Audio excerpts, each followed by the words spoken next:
One of the most sacred objects in Judaism is made of skin from a bull's neck.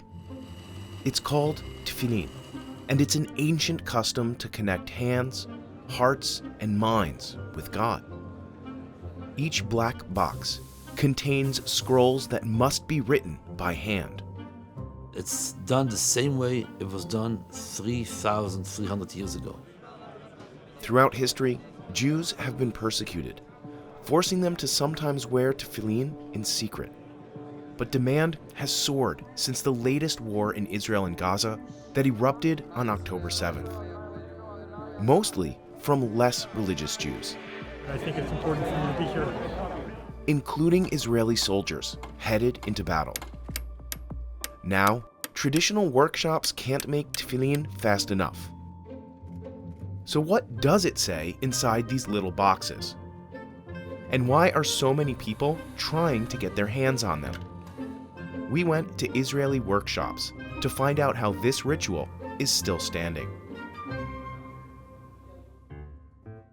The scrolls inside tefillin are made from parchment, just as they were thousands of years ago. The fur is scraped off an animal hide and then stretched out to dry. For a Jewish ritual object, the hide must come from a cow, sheep, or other animal considered kosher to eat. Every piece of parchment comes out different. Some is thicker, some is thinner, some is more hairy, some is more shiny. Rabbi Kaplan runs Otzar Hastam, a workshop in Safed in northern Israel that writes tefillin and Torah scrolls. Scribes like Asaf Levi start by sanding the parchment and then sprinkling it with chalk. זה מחליק לי את הקלף, יוצר לו מרקם, גם יוצר לו מרקם כתיפתי, כדי שהדיו יחליק ויזרום, וגם מונע התפשטויות של הדיו. Asaf adds a layer of this special adhesive liquid called mei haklaf. אין לו אפקט של דבק כמו שאנחנו מכירים, זה לא דביק. אבל הוא עושה אפקט של הדבקה בעצם של הגיר והפודרה. These parchments have been pre-etched with straight horizontal lines. Torah scrolls, which contain the entire Hebrew Bible, have 42 lines of text on each page. The smaller scrolls inside tefillin have just 4 or 7 lines. A humidifier runs all day to help the ink set on the parchment. It's always quiet here. Scribes, or sofrim in Hebrew, must maintain a state of intense focus. Most of them use a feather quill, sometimes with a tip made from steel or gold. In the past, they used reed pens. Other scribes prefer a newer ceramic pen that never needs sharpening. יש לו את היתרון שהוא מאוד יציב והוא לא נשחק כמו הנוצה. אפשר לכתוב איתו ספר תורה שלם אפילו בלי למצמץ. The main ingredient in the ink is soot. Traditional recipes also include gum arabic, the juice of a gallnut, and a single drop of honey. יש נוסחה מאוד מאוד מדויקת איך לעשות את הדיו, ואם לא עושים את הדיו בנוסחה המדויקת הזאת, אז הדיו הזה הוא לא כשר. Working at a steady pace, it takes Ezra Abadi a day or two to finish all the scrolls that go into a pair of tefillin, and over a year to write an entire Torah. If a scribe adds an extra letter, or misses one, or even writes one incorrectly, then the tefillin is invalid, and a simple mistake can cost him days of lost labor. Some mistakes under some circumstances can be fixed, can be erased, some cannot. It's Avraham ben Simon's job to try and fix as much as possible. היה לנו פה חשש של נגיעה פה בין אותיות, הן לא באמת נוגעות, פה בזרעך, הן לא באמת נוגעות, אבל בשביל שככה יהיה יותר רווח. Avraham has been doing this job for 20 years. He spends about an hour checking every scroll. a computer does a final scan to ensure accuracy. There are many laws how to do it, how to write, how it should look, and it's could be sometimes draining. Rabbi Kaplan has run this workshop for over 15 years, and he says he's never seen a time like this. Demand keeps growing and growing, and we try our best to produce as much as we can to supply the needs of Jews all around the world. The completed scrolls end up in leather boxes, like the ones made at another workshop about 130 miles to the south. The leather used to come from sheep, but now האור הזה הוא בעצם עשוי מצבא של פר. Rabbi Ishai Ba'avad founded Tefillin Beit El in 1979 in a religious settlement in the Israeli-occupied West Bank. Each piece starts at around 2 feet long. Craftsmen shape the compartments for the scrolls by making these bumps. They take the skin and start stretching it. These nubs will eventually be compacted into a cube just a few inches wide. They have to do it in stages, or it will break. Religious law regulates every step in the making of tefillin. One of the rules is that the single strip of leather must not get punctured. במקרה אתם רואים פה שהתפילין האלה נפסלו. הליצה החיצונה היא התפוצצה ואנחנו רואים חור. Shaping the compartments that will eventually hold the scrolls can take up to a year. It all depends on the artisan's techniques and the climate where he works. The leather dries faster in arid parts of Israel. Workers shave away excess leather in between trips to the hydraulic press. הוא חותך בזהירות, אם הוא יחתוך יותר מדי הוא יכול ליצור חור. These 4 metal bars keep the empty spaces in place. They repeat this step up to 15 times, and each time, the boxes take on more precise angles. The leather needs to dry and set after each squeeze. פשוט, אני אדפוק ואתם תשמעו את הצליל. זה יבש. יבש. Workers trim excess material and press it until they get a square shape. According to Jewish mysticism, the shape reflects the architecture of the Jewish temple that once stood in Jerusalem, where Al-Aqsa Mosque is today. ככה נעשה עוד פעם, עוד פעמיים, עד שהוא יהיה לגמרי מושלם. These fully formed casings, batim in Hebrew, are 40 millimeters by 40 millimeters. The sides are embossed with the Hebrew letter Shin, an initial representing 2 of God's names. The letter is accentuated using a set of small scrapers. Workers bend the extra material backward, creating the bottom flap for the boxes. היא הכנה של האור לקראת הקיפול, כדי שהוא יתקפל יפה. To refine the angles and symmetry, craftsmen use bandsaws and sanders. This bell-shaped tool carves a notch for the leather straps. By now, the leather is as hard as wood. The bottom panel is carefully cracked open, revealing the compartments within. The 4 biblical passages in Tefillin outline the core beliefs of Judaism. 2 commemorate the exodus from Egypt and the obligation to educate children about it. The others hold the Shema prayer, which proclaims there's only one God.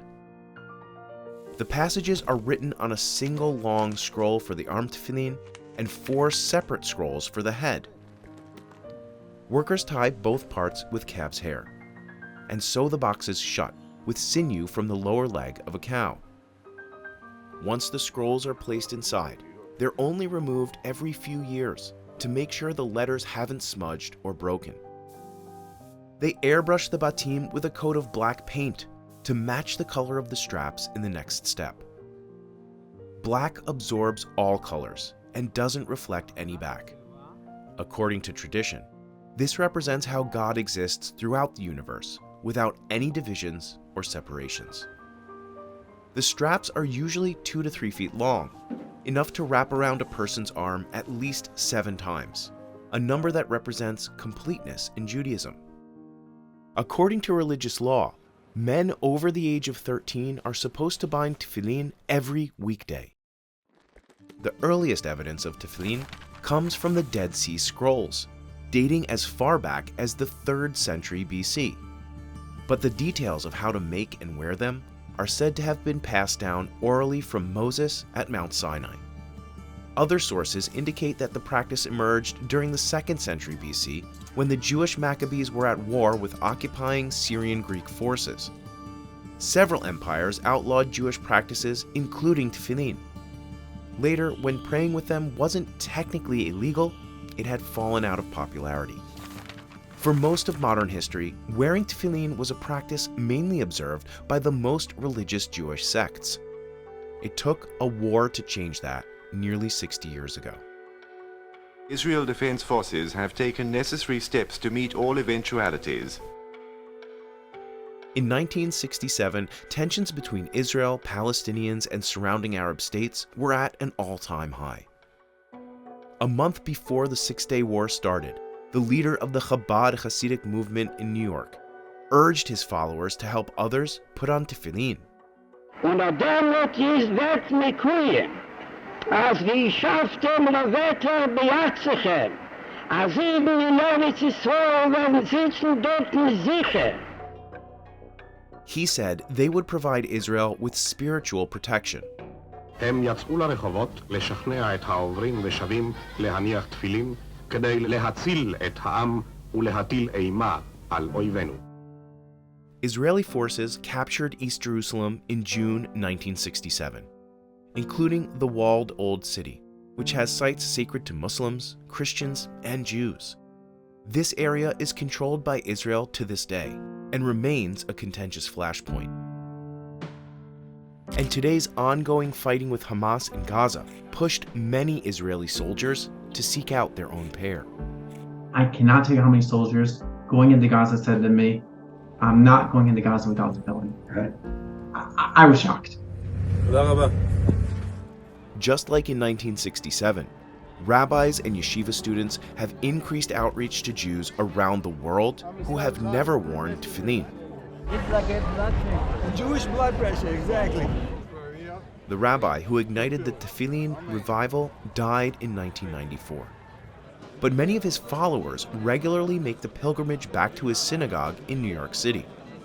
I serve in Ukraine, and coming here for the few days to be with my colleagues, with the Rabbi, gives me energy for the whole year.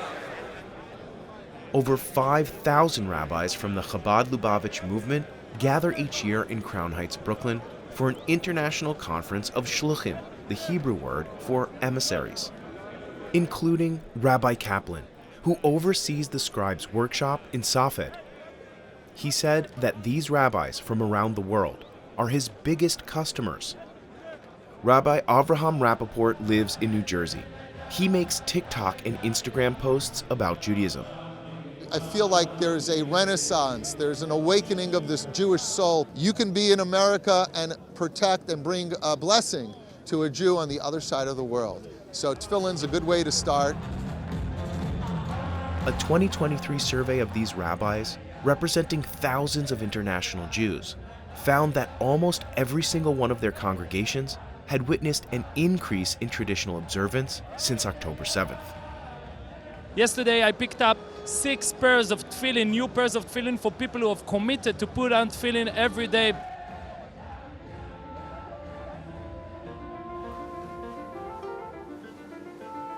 There's no official count, but several organizations estimate that tens of thousands of new pairs of tefillin have been distributed all over the world in the past few months.